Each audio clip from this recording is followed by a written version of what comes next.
Welcome to the Judge John Hodgman podcast. I'm bailiff Jesse Thorne, and with me, of course, Judge John Hodgman. This week's episode was recorded live in Washington, D.C. That's our nation's capital, and we had some amazing litigants talking about mice, baseball, men's accessories. That's the big three for me, by the way. Mice, baseball, and men's accessories. We also got to talk to our friends and yours, Griffin and Rachel McElroy from the Wonderful Podcast, among other fine McElroy products. And we had Leila Dunbar from GBH's Antique Roadshow in the house to appraise a very old ham.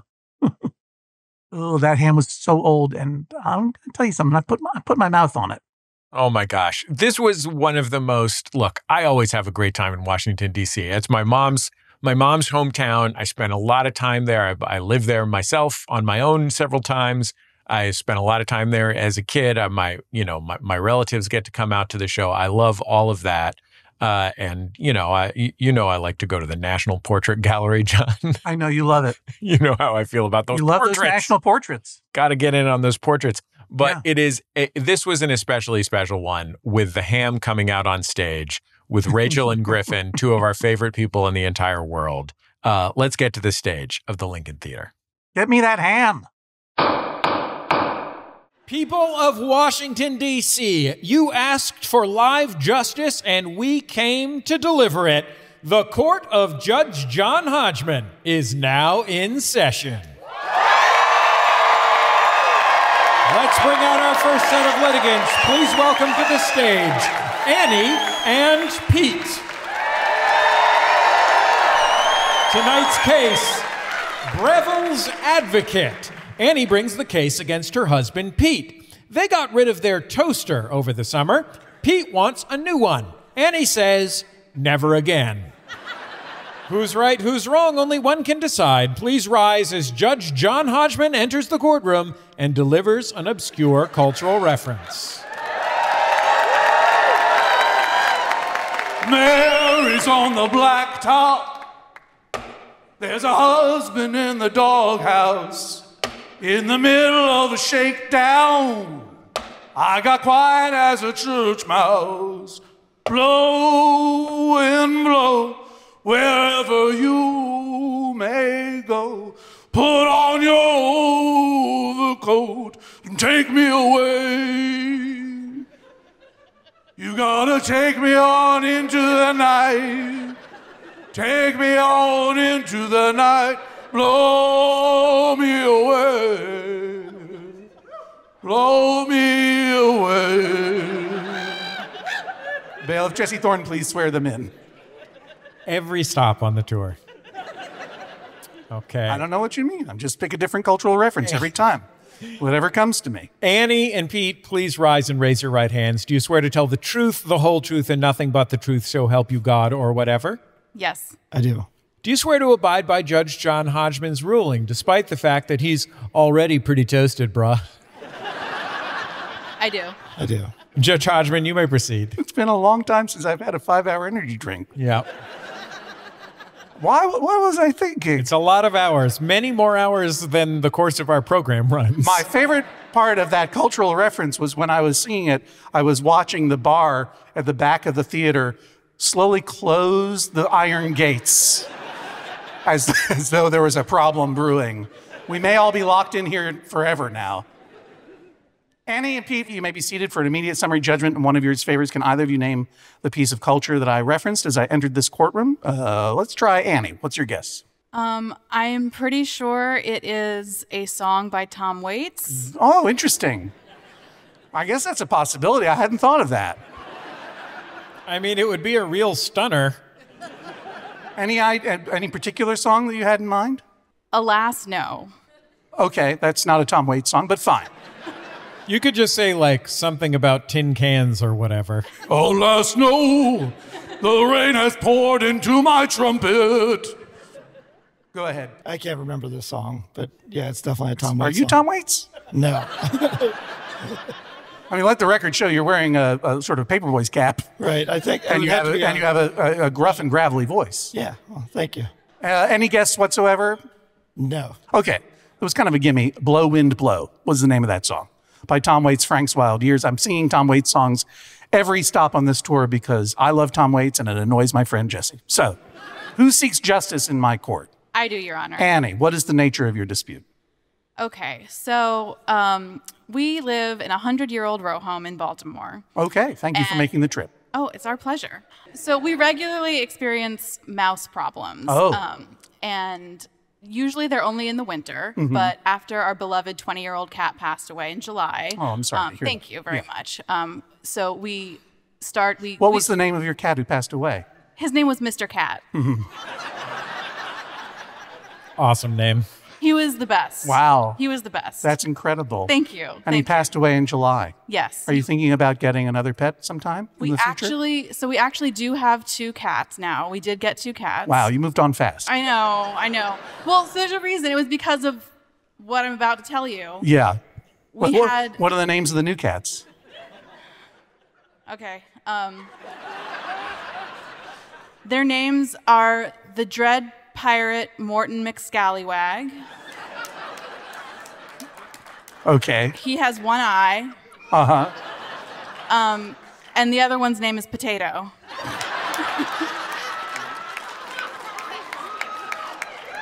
Yeah, no notes on that one. Nope, you have a A+. gift. Why did you need to dance on Mr. Cat's grave so swiftly and get these 2 new cats? The mice, was that the issue? Yes, I see. because immediately after Mr. Cat passed away, we had a scourge of mice. I see. And they were everywhere. Really? Yes. For example, in any appliances? They were in the toaster. They were in the toaster. Wait, hold on. So I know what it is to be in a toaster. But, like, toast is in a toaster often. When you say there were mice in the toaster, how do you know that fact? Because... You inferred it, right? No. You tell me that you inferred it. No. We saw them walking on the toaster, and we saw their little tails sticking out of the little slot where you pull the lever down to toast your toast. Their little tails sticking out. That's pretty damning evidence, I must say. I don't know how those mice would have faked it otherwise. That's probably real mouse tails. Why didn't you just hit the lever right then? Boom. Problem solved. Yeah, I feel like it's evidence. I'm a vegetarian, so Okay. that's the other part of the issue. We only used the humane live traps, so I'm transporting these mice to the park daily. I'm catching them and driving them in my car. Do you know what's not a humane mousetrap? A cat? Yes. Yeah. But that's natural. Fair enough. Mandatory carnivores, you can't get in their way. They're going to eat them mice. Yeah. They're going to bring them to you Yeah. and serve, and they offer them to you for your breakfast Yeah. and teach you how to hunt. Yeah. Do they leave mice for you anywhere? Not yet. It's not a possibility that Mr. Cat left a mouse in the toaster as a treat for you, right? I mean, not what, no. Perhaps his ghost. Perhaps. Yeah. Wait, Annie, are you telling me that the one-eyed cat and the cat named Potato aren't the best mousers? I think they're acting as a deterrent. I think just like their scent. presence. Yeah. Yeah, okay. Yeah, because since we got them, I will admit, since we got them, we have not seen any evidence either. No mouse sign? No mouse sign. Yeah. Okay, I understand. Peace through superior firepower. Yes. Got rid of the toaster, obviously. I threw away the toaster. Did not replace it. Did not replace Got it. the cats. Yes. Everything's in equilibrium. Yes. Except for you, Pete. You've got an issue because you love toast so much. I'm a huge fan of toast, yes. Make a note that Pete is a huge fan of toast. So noted. All right, thank you. Get that into... I've entered an entry into the Toast Journal. Thank you. I wanted that on the record. So, what is your response to this dispute? What is your counter complaint? You want a toaster? Yeah, now that we have the cats, why not just get a toaster? Why not? Indeed, Annie. Because we saw several mice.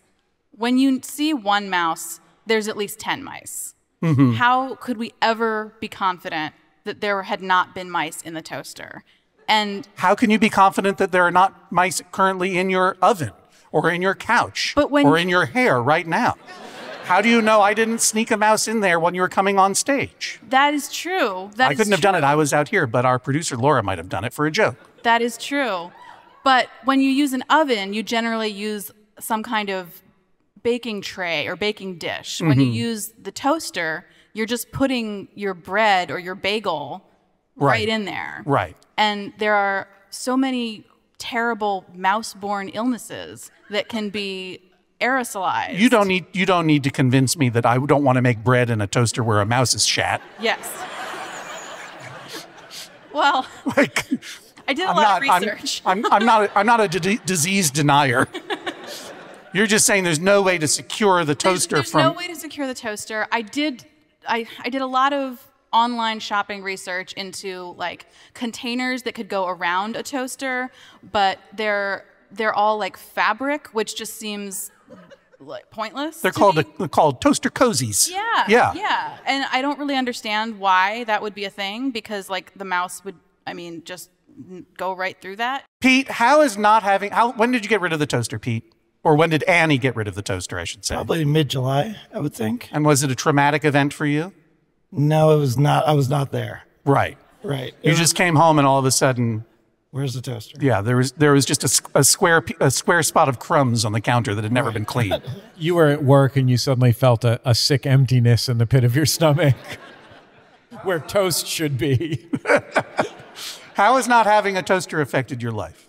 Well, I have I work for the airline, so I have a very strange schedule. So Go toast in the morning. Does that mean you're a spy? No, Okay. Just thought maybe. no. But yeah, it's a quick, easy breakfast. To pop some bread in there, I put it on a paper towel. Right. And now you're not having any breakfast? Sometimes no. Sometimes I eat just raw bread, I think that's, like some sort of weirdo. Right? wow. Yeah, I don't like it either. The risk there is that if you don't have breakfast is an important meal. If you don't have breakfast in your stomach, it's possible that the airport could be an inefficient place. Right. Exactly. I mean, we have to fly tomorrow. I'm nervous about our flight now, knowing that you might be there messing things up because you've been eating raw bread all morning. I'll eat one extra slice for you. Annie, is there any other way to toast bread in your house? So currently what we're doing is either toasting bread in the oven or on the stovetop. Right. And when you put it in the oven, what are you putting it on? So on a like a cookie tray Right. with some parchment paper. What makes you think that the mice are not into that parchment paper and those trays and stuff? Well, You're right, they can get anywhere. I know they're not on the parchment paper because the parchment paper is in the pantry, and I keep an eagle eye on the pantry for mouse droppings. Sounds like a fun afternoon in your house. It's great. It's great. I'm starting to wonder, John, if you're ready to rule in favor of getting a new toaster, but one that's broken that will burn the house down. You do not want to get a new toaster. I do not. I think that we can toast our bread adequately using the stove. People do like oven toast, Pete. Why isn't it insufficient for you? It takes longer. It's probably energy It inefficient, I would generally imagine. isn't efficient. Yeah. Yeah. So You'd like to get a new toaster. I just like to get a new toaster. Do you have your eye on one? No, I haven't. You've been actually done up late any. scanning the websites, watching and drooling, just thinks, No, yeah. Imagining that you can smell the toast, that's usually a warning sign. she's a researcher. Okay, I understand. yeah. Why can't Pete just have his own toaster and you just don't use it? You can always have oven toast whenever you want. Well, because I Have don't- an extra 45 minutes, make a piece of toast. for two reasons. One, I don't want him to get hantavirus either. Sure. And also I think that was part of your vows when you got married. it was, yeah. But also the toaster collects crumbs, so it draws mice in. And the other thing is the mice, like living where we do, mice are just part of the environment, not necessarily in our house, but in the houses around. We live in a row home, you know?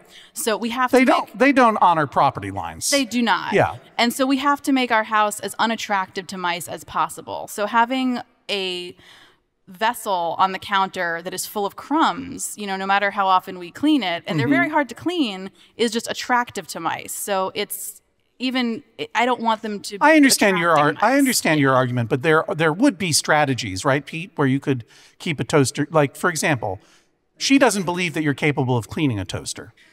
Is that true? Our toaster was also it didn't have like a tray to pull out. Didn't have a crumb tray? No, it didn't have a crumb tray. When did you buy this toaster? In the medieval? It was a wedding gift, I think, right? Wow, you threw away a wedding gift. We didn't pick it very well, yeah. Who gave it to you? I don't remember. You don't remember. Do you think they listen to this podcast? They probably will to this one. We mentioned we have special guests tonight. Please welcome Annie's aunt, Mr. Potato. It's the only name I could think of in that moment. So what would you have me rule if I were to rule in your favor, Annie? I would want you to rule that we do not replace the toaster. Even if the Judge John Hodgman podcast were to offer you a brand new, high-class Breville brand toaster, the personal choice of both Judge John, I know it's turned into Wheel of Fortune. The personal choice of both Judge John Hodgman and Bailiff Jesse Thorne, even if we were to give you one of those, you wouldn't want it. I would certainly be willing to compromise. Wow. She really called our bluff there. We don't have any damn toaster for you. No, I mean, earlier we discussed how we should have thought of asking for one of those toasters a few weeks ago. I know, but I thought she would stick. Well, okay, interesting. Sorry. They're expensive toasters. Like, we're in hot water now. Yeah. Pete, if I were to rule in your favor, how would you have me rule? I think we should get a toaster. I mean, with all the... I think you've said enough, sir. I think your position is very clear. Well argued, I dare say. I think I've heard everything I need to in order to make my decision. I'm going to retire to my chambers. I'll be back in a moment with my verdict. Please rise as Judge John Hodgman exits the courtroom. Pete, how are you feeling about your chances of sweet, sweet toast in the morning? No idea. No idea. Annie, how are you feeling? I think I might have hurt my chances by being willing to compromise. Did you two know there really are toaster nerds? No. Yeah, is there any toaster nerds here who love that kind of toast? It's like a Sunbeam or something that was made until like the 70s and then they stopped making it. Anybody? Yeah, somebody knows. So there's a toaster nerd. You know, if there's a Judge John Hodgman show in Washington, D.C., there's a nerd of it in there. We'll see what the judge has to say about all this when we come back in just a moment.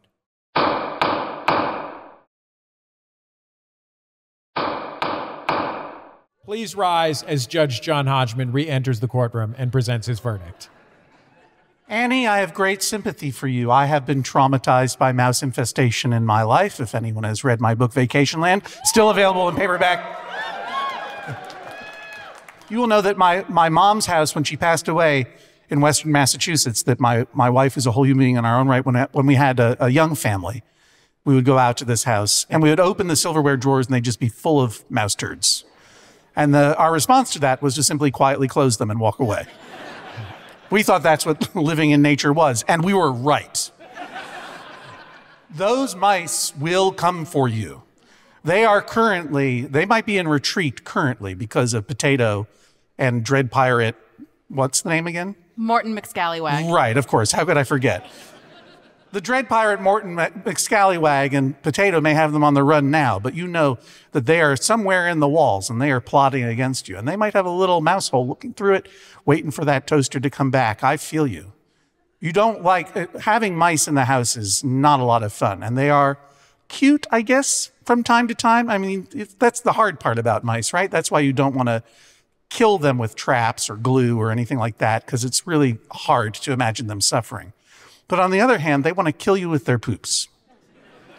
And similarly, do you know what happened? And I live in fear of the mice coming back.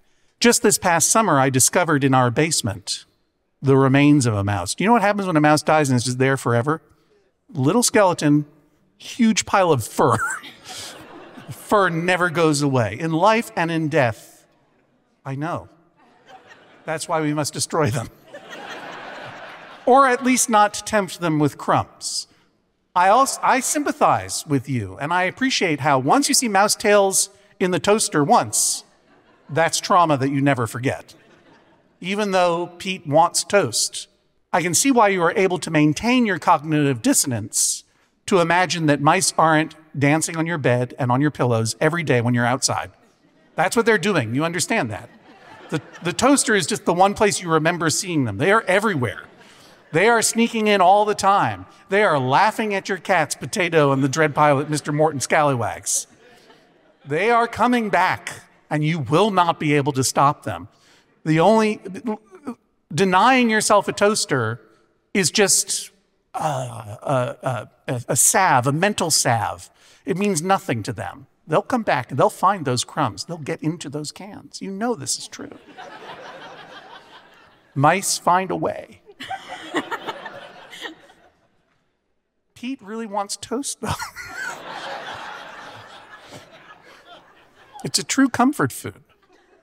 That's it. I was willing to rule in your favor because I sympathize with your trauma, and they're gross, and the mice are gross, and you had a bad situation. And then I offered you a Breville toaster. And you said, I might be willing to compromise. You would compromise with me and the Breville Corporation and not your own beloved husband. Maybe a new Breville toaster is worth hantavirus for him. Marriage vows be damned. Since you did not have the courage of your convictions, I will rule in Pete's favor. But, Pete, this toaster must be clean. You understand? Oh, yeah. Okay. You must keep the toaster clean. You must police it for crumbs. It is your job to look for anything that might be a crumb but isn't a crumb. You know what I'm talking about. Oh, yeah. I would even consider suggesting that you keep it in the refrigerator. I actually read that today, yes. Yeah. Yeah. You might even want to start living in the refrigerator, but that's... And because I made the offer and you called my bluff, we have no pull with Breville whatsoever. None. But I'm going into my pocket to get one for you.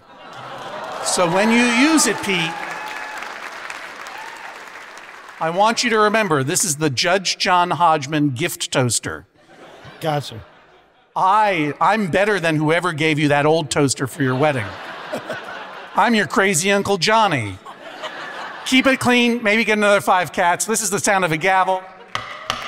Judge John Hodgman rules. Annie and Pete, thank you for joining us on the Judge John Hodgman podcast.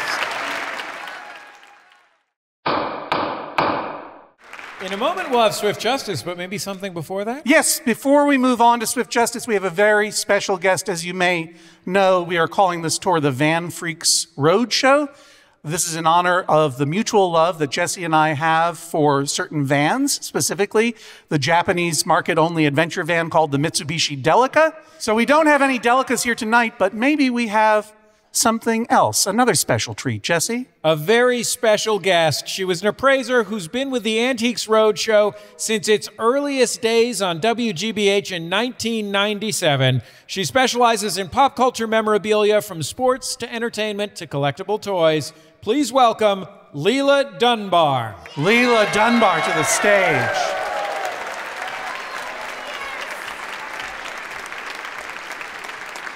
Welcome to the show, Leila. We're such fans. Well, thank you. Yeah, not only are we fans, but these weirdos in the second row exploded when you walked out. I see the fedora. Yeah.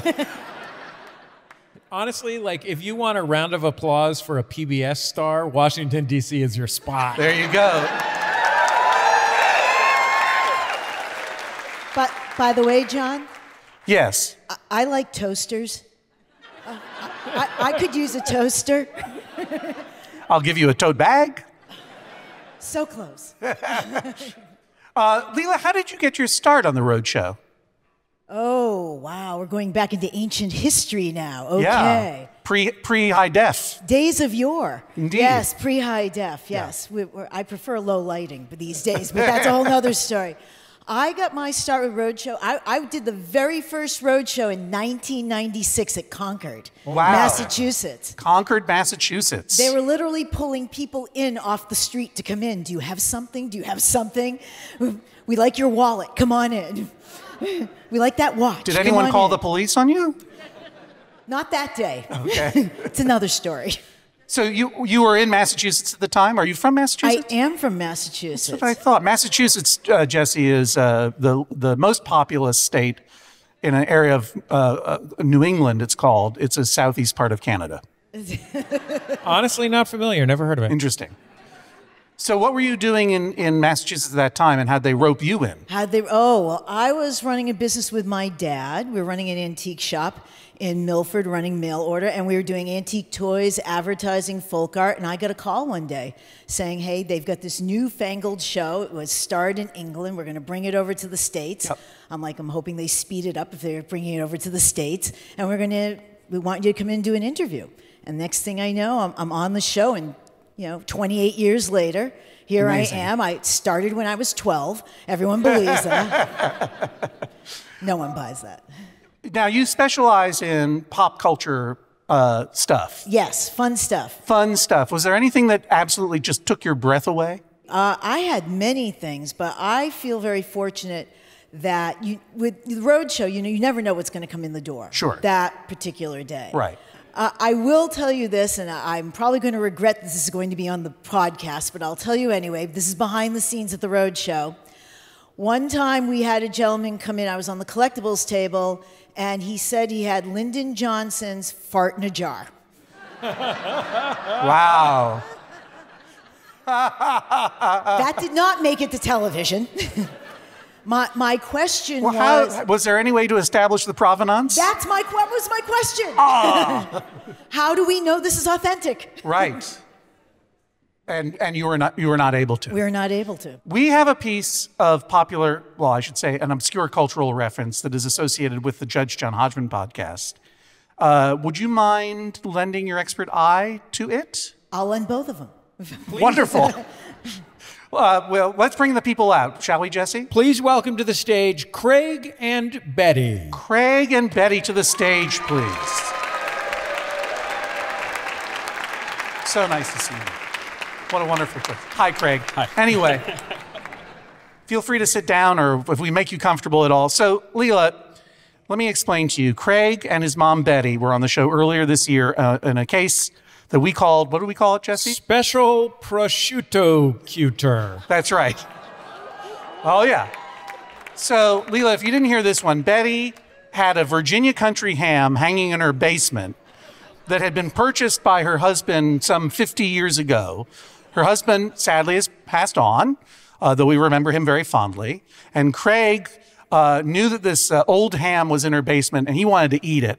And what did I tell you, Craig? Absolutely not. I said, no way, you can't eat that ham. I believe you were concerned that one of your listeners might die because of one of your rulings. I was mostly concerned that you not get your way. That's fair. Sometimes, just to let the curtain down, sometimes that happens. I'm just like, no, I'm not going to let him have it. That's fair. And I did let you have it. I let you have it with a verdict. What did I order you to do? You ordered us to dispose of the ham in one of two ways, which was left to my mother. One of which was to return it to its place of origin, or the other was in a sort of Pharaoh-esque disposal to bury it with the generations of dogs that my mother has had. That's right. And its place of origin, of course, was somewhere in Virginia, right? Yes, right. the Smoots homelands. Okay. And so, Betty, what ham plan did you choose? I agreed with your final ruling. Thank you. That we should give the poor little thing some kind of a burial, and the choice was to either return it to Virginia, as Craig said, or bury it with all my dogs. So we have decided that, if possible, Craig is going to take it on a road trip and bury it in Virginia. I'm not into road trips anymore. I was an Air Force brat, and I've had enough of that. So, driving stuff. But you're saying that the ham has not yet been buried anywhere? Oh, no, it's here. It's here? It's here, yeah. I mean, Judge Hodgman, I'm going to be honest with you right here, right now. If they really are going to take this artifact on the road, they're going to need to insure it. And if they want to insure it, they're going to need an appraisal. That's true. They might even need a ham carrying case. maybe an Antiques Roadshow tote bag, for example. Yeah. We'll see. We'll see what kind of merch you get out of this. But I believe that our live producer, Laura Volk, is going to bring the item out. Did we ever name this ham?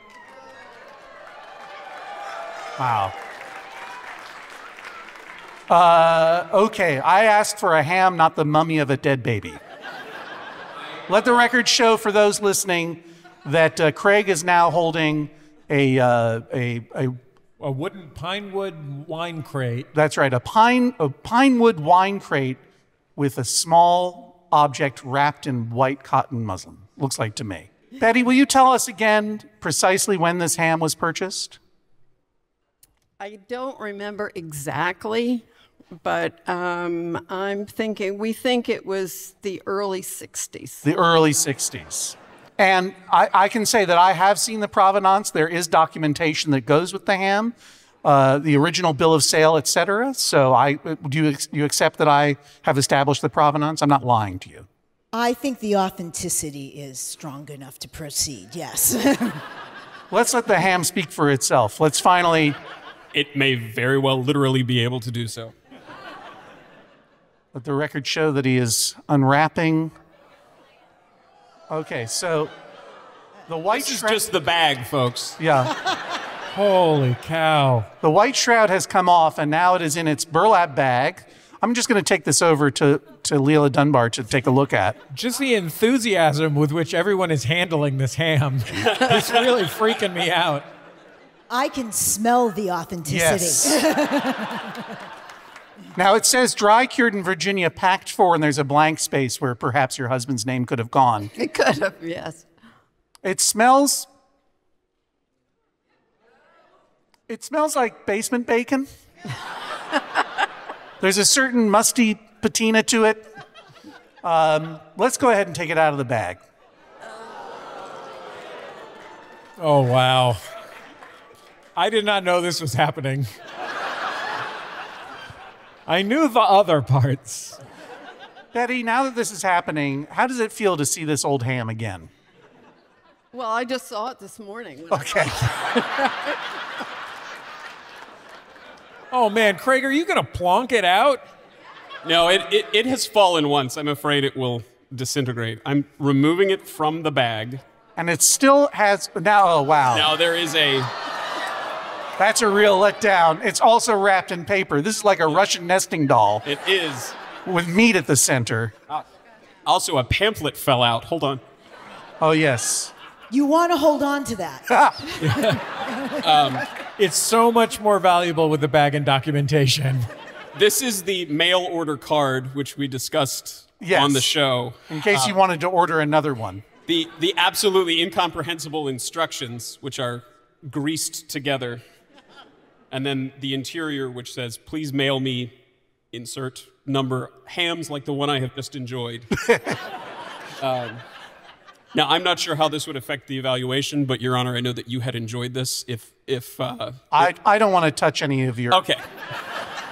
We were going to want to touch your greasy papers. Offload some of the portions here. Oh, no, I don't want to. That's important to stay with the object. Absolutely. That's right. It has to be complete. Oh, boy. Now, when was the last time, Craig, before you open that and take it out, because is there any other wrapping inside? There's no... I don't believe so. There's something that looks... It's either a string or a ligament of some kind attached to it. Could it be a mouse tail? It could be some sort of prehistoric rodent tail. It is very large. I'll take a look in a moment. Betty? Leila, have you ever appraised any food items, or are there any notable, like, food auction results that we should be aware of? You know, there has been actually a lot of food that has been sold over the years, or even that you could go to eBay today.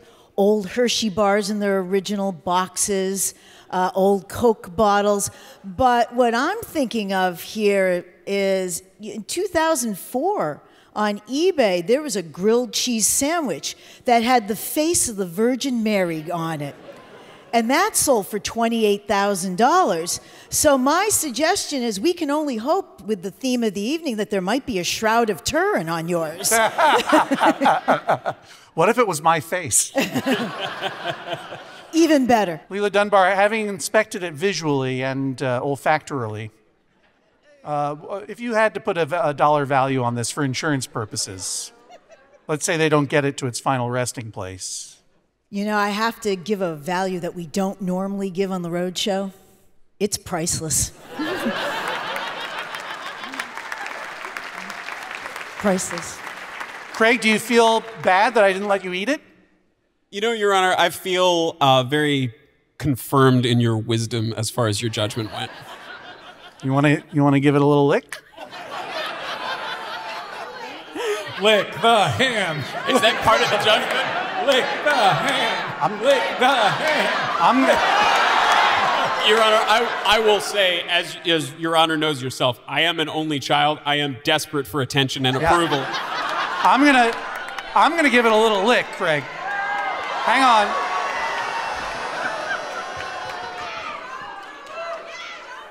This is the last time this ham is gonna see the light of theater. And maybe the light of day. We're sending it on its way home, right? To Virginia. Is that correct, Craig? Yes, that is correct. When are you going to undertake this journey? As soon as we finish this segment? Yes, I will head out by under the light of the moon. Yeah, can someone give your mom a ride home because you're leaving right away? Betty, before this ham goes on to its next life, do you have any last words you want to say to it? So long. All right, Craig, get in here. Let's give it just touch tongues. 1, 2, 3.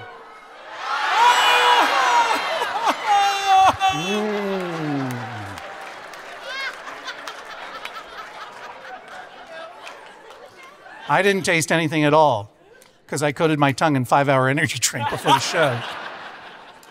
Thank you very much for being here, both of you. Another round of applause for Craig and Betty. Leila, if people out there have things they need appraised for their museum or for their insurance or just for their own edification, how can they find you?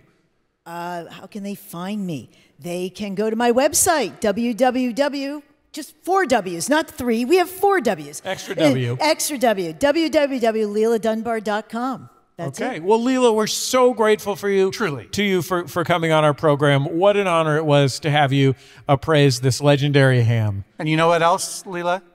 You get a toaster too. Yes.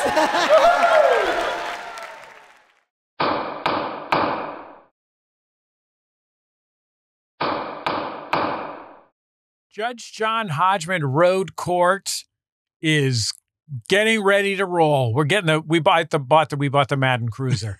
I don't know. I wish we were going around in a big tour bus, but we're going to do a whole mixture of planes, trains, and automobiles to bring Judge John Hodgman live to you. If you've been listening to this episode, it would seem that you have been. You know just how much fun a live episode can be. Well, guess what? We're coming to a city near you, I hope, including New York City, Philadelphia, going back to Washington, D.C., first time to Pittsburgh, Pennsylvania, first time to Ann Arbor, Michigan, which is a free show at a library. We're going back to Madison, Wisconsin, the Fitzgerald Theater in St. Paul, Minnesota, first time in Burlington, Vermont, home of the fish food. Portland, Maine, we're coming back with Joel Mann and the Night and Day Jazz Trio, I hope. Joel, you say yes? We're in. All right, good. Turners Falls, Massachusetts is a reunion with Monty Bill Monty in my old hometown, and my real hometown, Brookline, Massachusetts, is welcoming us at the place where I used to work when I was 19 years old, the Coolidge Corner Theater. And then when we skip over into 2025, because you know it's coming, we're going to be in Vancouver, Seattle, Portland, Oregon, Los Angeles, and San Francisco as well. Tickets are on sale now for all of these dates at MaximumFun.org/events. Go there for more info and click those links and get those tickets. MaximumFun.org/events. Get those tickets. A lot of those shows are already starting to fill up. I saw, for example, this is our first time in Pittsburgh, Pennsylvania. Right now, Pittsburgh is leading the pack sales-wise. It is getting close in Pittsburgh, Pennsylvania. Grab your tickets for all of these places. It's different in every single place. Yeah, that's right. It's a different show every night because we have different disputes every night, and that's thanks to you. If you have a dispute that you'd like us to consider for live adjudication on stage, submit it now to MaximumFun.org/JJHO. Make sure you let us know that you want us to consider it for the live show in the city where you live. And remember, MaximumFun.org/events. Tickets are really going quickly. So get over there, get your tickets, and get us your disputes at MaximumFun.org/JJHO. Let's get back to the case. Well, it's tough to top that ham, but I think we may have some guests who can top it. Some folks to come on and help us with swift justice. Yes, absolutely. Why don't you introduce them? Okay, you know them, of course, from their own podcast, Wonderful, and from the entire McElroy family of podcasts, Washington, D.C.'s own Rachel and Griffin McElroy. Rachel and Griffin McElroy to the stage, please. So, what have you desiccated for us? It's so cool to have seen offstage the origin of COVID 2023. It's super convenient because the CDC is right down the street, so I can pop over there right after we're finished here and be like, this is where it came from. Right. A very old ham. That's right. Patient zero and other dumb patient zero licked it at the same time. Yes. And now I'm going to lick you. No, please. Any disputes that you'd like to air before my court of fake justice? We have couples cases coming up, and you two do seem like a loving and placid couple, but what's rippling beneath the surface? We did have a moment this past weekend. We were at a Halloween party that a local pool was throwing, which was really just a few bounce houses overseen by teenagers in a parking lot. And while we were there, we saw a dog that our son Henry, who's almost 7, is just sort of getting over his fear of dogs. He saw this dog and went up and very self-guided asked if he could pet the dog. And the woman who was with this dog, the dog was like a type of husky, but wasn't a husky. Like a husky if the hair just goes completely out. It looks like if you put a husky in like a clothes dryer. Maybe a Samoyed? Yes, that's actually, I think, exactly it. Wow. Excellent dog. I'm not a dog person. I saw this dog. I was like, I get it. I understand that. Maybe a descendant of my mom's Washington, D.C. Samoyed, Sugar Bear. It's Oh my gosh. entirely possible. Could be a relative. Should we get the Antiques Roadshow lady back out here? Was Sugar Bear studded, or do you know if there was a breeding sort of apparatus? Sugar Bear was eventually bedazzled. Okay. Yeah. Our son relished the opportunity to pet and eventually hug this dog, which was choice. Our 2-year-old does everything the 6-year-old does and just immediately went for it too. I'm not a dog person. No. I still was like, I'll check it. And then it was like running. It was like if I was on an airplane and I stuck my hand out the window while a cloud passed by. Oh. It was exceptional. And then I said, Rachel, you got to get in on this. And Rachel said, no. To which I said, no, it's okay. You should come and try it. She's like, it's all right. And then you didn't pet the dog. I didn't pet the dog. And then later I asked why you didn't get a hand on the ball. The ball was a dog. What Griffin hasn't covered is the time that elapsed. I was pretty far away. I would say 10 feet away. Not far by most people's measurements. Henry went in for the pet, and then Gus, and then there a little time passed, and then I think you went in there. Yeah. And then you lost your dog petting window, is what you're saying. That's my point. Yeah.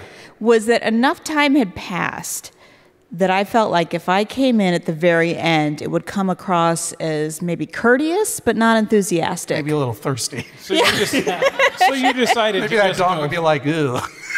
So I said, I'm good. I'm good. So rather than be courteously enthusiastic, you decided to tell the dog to stick it?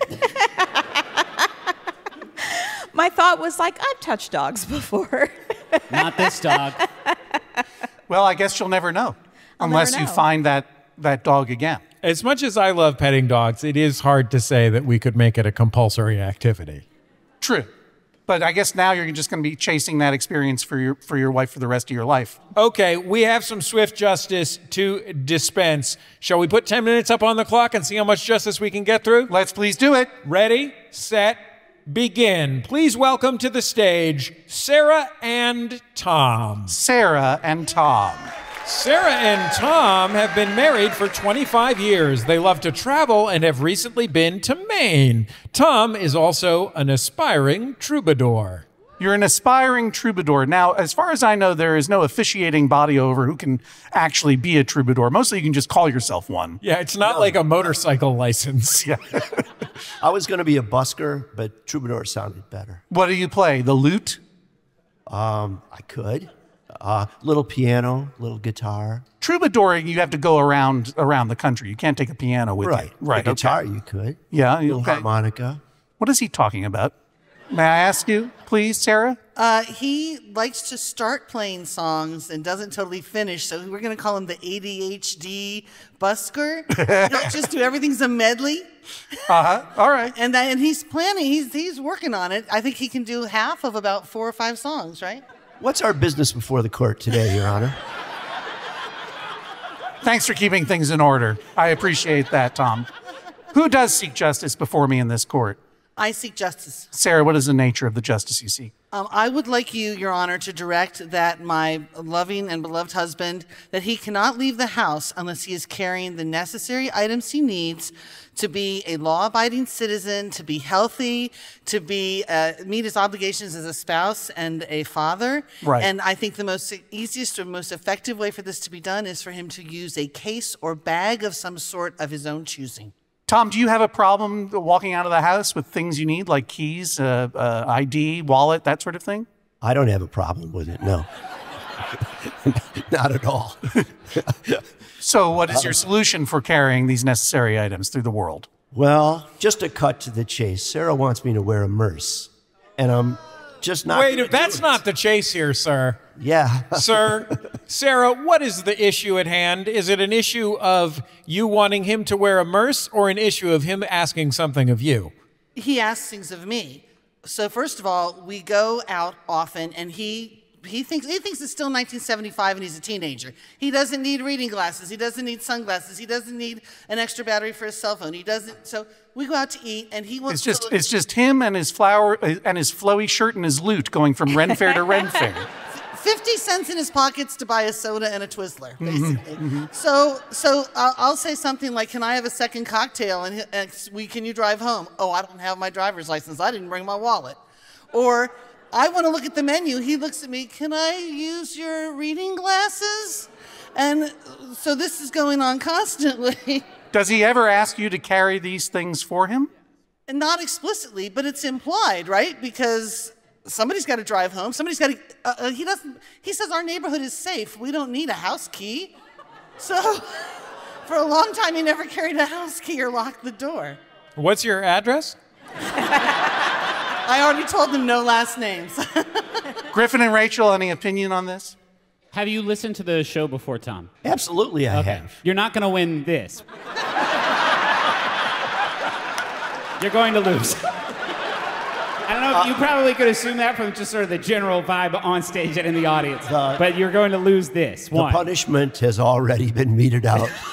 Okay, I just wanted to make sure you were prepared for the fact that you were going to lose. I'll never leave the house without my wallet again. You're suggesting that the trial and the punishment are the same thing. That this humiliation is the punishment for your crime of purposeful and weaponized incompetence. Yes. Well, sir, you're wrong, because punishment is decided by me, not by you. And the trial isn't over yet. Rachel, can I ask a quick question? Is it an issue of comfort? Do you not like having things in your pocket? You know, I think I haven't made a very good transition to old age. Like, when I was working, I had a suitcase or briefcase. I had a messenger bag. I had pants. No. But those days are over. No. I'm retired now. Sort of. It's just me, my traveling bassoon, and my underwear. Prithee, fair ladies, would you like to hear a bassoon tune? 'Tis I, Tom, the traveling double-reed troubadour. Yes, Your Honor. When you buy a pair of dress pants, you can assume there are going to be pockets. When you're buying sweatpants, you can't make that assumption. I bought sweatpants, and they come home, they don't have any pockets. Yeah. So I'm walking around with my wallet in my hands. And I know that's bad. It goes beyond pockets. He needs to carry an EpiPen. He has a food allergy. Yeah, I was going to say, wow. Sometimes we have to carry an inhaler for our son. I always have the inhaler. It feels like there's an opportunity for a beautiful compromise here. I'd love to hear it. Which is the gig bag. You have your instrument of choice, probably not the piano, with you at all times, also tucked away in there in the little pouch where you're supposed to put a tuner or a capo. You also have your EpiPen. You also have your wallet, your keys, your phone, anything else. And your little practice guitar in case you want to do some busking. That's exactly right. What's the bag that you want him to carry? I see you're carrying 2 bags, one for yourself and one for Tom. So I saw a lovely Italian leather number, and but this is not it. But this is just a proof of concept bag. Proof of concept bag. That's gorgeous. I'm gonna give this to our menswear expert and men's accessories expert, Jesse Thorne. So I think what we see here is a convenient utility bag. It has a front pouch, it has a second front zipper, and then it has a central compartment. I think if we open the central compartment, what we'll find, is organizational tools inside. Oh, I thought it was gonna be 100 dead mice. There's a lot of places you could put an EpiPen there, reading glasses, whatever you needed to carry on a day-to-day basis. This may not be your idea of fashionable, Tom, but there is a solution out there for you that I think you will find is useful and is to your taste. And it is your job to find it. And until you do, put it on. Thank you, Sarah and Tom. That's the punishment, Tom. Put it on. Let's welcome... Walk. That looks cool. You look great, Tom. He looks good. It's a cool look. It's a cool look, Tom. Thank you very much, Sarah. Thank you, Tom. Sarah and Tom. May justice go with you. Let's welcome to the stage JP and Sharon. JP and Sharon. Sharon is a lawyer specializing in women's rights. JP is a birder and a Red Sox fan. Welcome to the... Wow, I was wondering whether people were going to care about sports here. And the answer was 3 did. A lot. Who brings the case to me in this court? I do, Your Honor. JP? Yes. What is your real name, please? My real name is John. John, thank you. What is the nature of your dispute? I would like Sharon to stop blaming me for the 2004 election of George W. Bush. Did you vote for him 1,000,000 times? Not even once. Sharon, how is your husband responsible for the second term of George W. Bush? Because in the lead up to the election of George W. Bush for the second time, his beloved Red Sox were in the playoff. Yes. And I asked him, would you rather have John Kerry win the election or have the Red Sox win the World Series? And he said, well, we had a Democratic president pretty recently. Whoa. He then proceeded to use all of his mojo, which is wrapped up in this blanket. We'll get to the blanket. To help the Red Sox get past the Yankees and win the World Series. Yeah, and then we all know what happened in the election. Wow. Yeah. Before I ask you your reasoning and your moral choices, what did you do to make the Red Sox win the World Series? Well, if I sit in a particular position with a particular blanket on my head, the Red Sox tend to do very well in the playoffs. Who knew that all it took for the Red Sox to win the World Series was a weird reenactment of A Handmaid's Tale? Exactly. When he's actually watching it, it's very stressful. He covers everything up besides his eyes, and he just peers through. The baseball organs that you need to see baseball happen. 100%. Yeah. Look at your husband, this weird wizard that you married. Whence come his magical powers? What makes him so powerful and, dare I say, attractive? It is unclear to me, but if you watch baseball with my husband, he will say something, and 10 seconds later, the announcer will say the exact same thing. Oh, JP is making me say this? Holy cow! It's true. Wrong team, I know. I tried. Griffin or Rachel, do you have a question for this JP fellow? Is there a way you wear your blanket that changes the outcome of presidential elections? that is my argument, is that I have very limited powers, exclusively limited to the Red Sox in the playoffs. And so I couldn't affect the outcome of the election. Well, why didn't you say that to Sharon when she posed you the choice? I mean, John, you're from Boston. You probably know that for Bostonians, many Bostonians other than you, this is the most, it's possible that John Kerry would have chosen the Red Sox winning the World Series. Well, he certainly didn't seem like he wanted to win. Yeah. Sorry, John Kerry, Lieutenant Governor of Massachusetts, then Senator. So what would you have me rule now that you've aired this grievance, Sharon? Well, I would like you to rule that he's at fault and he should feel bad for this. And I would point out that there were Cubs fans and the Cubs won, and then guess who won the next election? So this is actually a problem. And you must stop it. You must tell baseball fans they should do the right thing politically. We have to stand up for these curses. Exactly. We should note that he is still wearing the blanket on his head. I'm a rule follower. If I asked you to entrust me with that red blanket until 2025 in exchange for a toaster,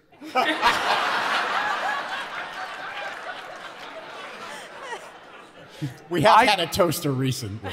I just feel like, as someone who believes in rationality, but is also occasionally susceptible to the idea of curses and fated outcomes, because in the night of election night 2004, our daughter was let's say about 2.5 years old, and I leaned over her to say goodnight to her on that night, and she said, "What's that on your shirt?" And it was a sticker that said "Kerry" on it, and I said, "That's who I want to be president." And she just looked at me and beamed, and she said, "Maybe next time." That's how I knew it was over. Yeah. It's hard not to believe in fatedness from time to time. And I feel like, for the sake of your relationship, and perhaps our very republic, we need to break this curse that started in 2004. And I think if you give me that red blanket, if you walk it over to me right now, and I will hold it in trust for you.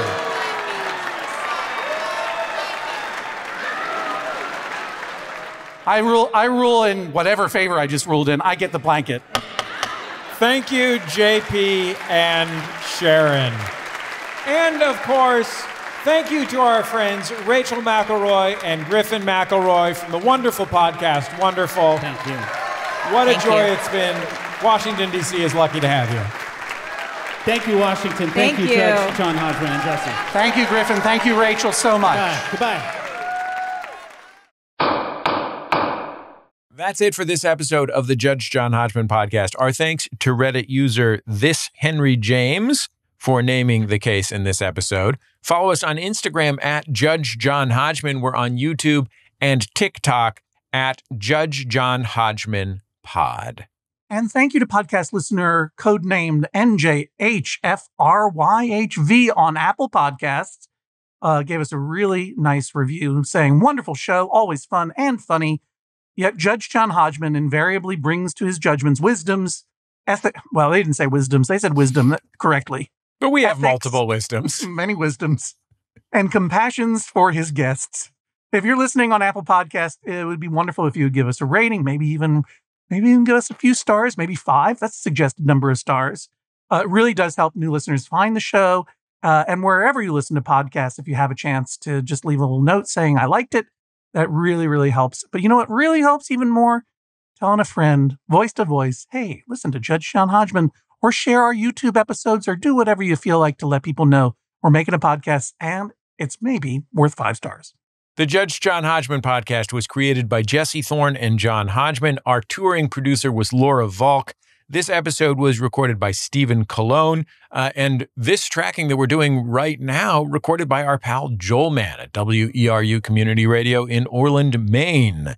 Natty Lopez is our social media manager. AJ McKeon edits the podcast. Daniel Spear is our video editor. Our producer, Jennifer Marmer. We'll talk to you next time on the Judge John Hodgman podcast.